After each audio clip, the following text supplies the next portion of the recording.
সুন্দরবনে নদী বাঁধে ভাঙন, মৌসুমী দ্বীপ ঘোড়ামারায় ভাঙছে নদীর পার। বর্ষার আগে বাড়ছে সেখানে আতঙ্ক, আর এই বাঁধই এখানকার ভোটের ইস্যু।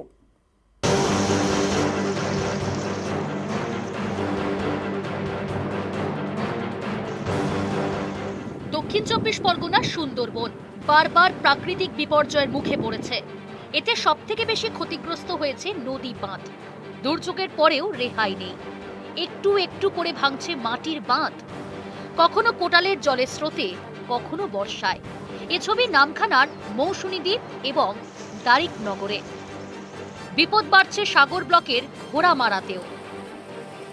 এই পুকুরটা আমাদের কত বড় ছিল, পরপর প্রতি বছর আসছে, বাঁধ লোড হচ্ছে, চলে যাচ্ছে। এবছর তো আবার বাঁধ ভাঙার সম্ভাবনা বেশি। নদী বাঁধ হবে, মাপ নিয়ে গেছে, কিন্তু আজ 2 বছর ধরে কিছু করছে না। এসছে, আমাদের আশ্বাস দিচ্ছে, চলে যাচ্ছে, কিন্তু কিছুই হচ্ছে না।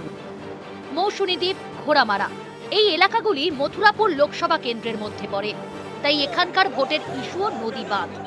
এখানে পাকাপোক্ত বাঁধের দাবি দীর্ঘদিনের। এ নিয়ে নানা সময় বিক্ষোভও দেখিয়েছেন সেখানকার স্থানীয়রা।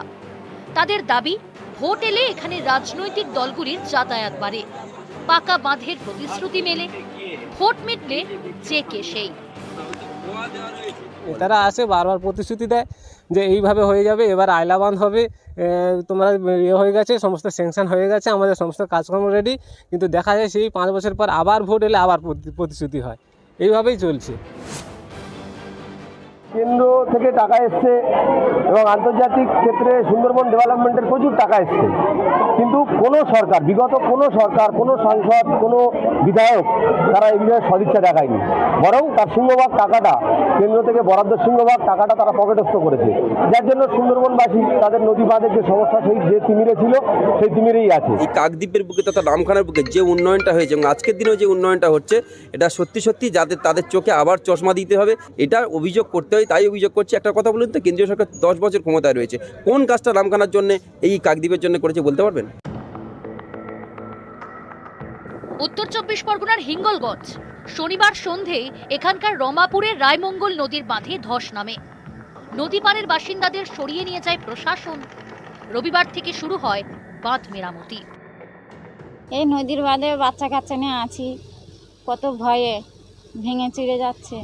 কোথায় যাবে এখন, কোনো জায়গা নেই। এই চিন্তা ভাবনা করতেছি এই ভেড়ির ধারে এখন থাকতে হবে। এই সময় নির্বাচন বিধি চলায় আমরা যথাযথভাবে যে কাজ করতে হয় সেটা অনেকটা তৎপরতার সঙ্গে করতে পারছি না ঠিকই। স্থানীয় প্রশাসনও হাত গুটিয়ে বসে নেই, পঞ্চায়েত তারাও যথাযথ ভূমিকা নিয়ে যাতে মানুষ বিপদ মুক্ত থাকে সেই চেষ্টা করা হচ্ছে। সুন্দরবন থেকে বিশ্বজিৎ হালদার এবং হিঙ্গলগঞ্জ থেকে অনুপম সাহা, নিউজ 18 বাংলা।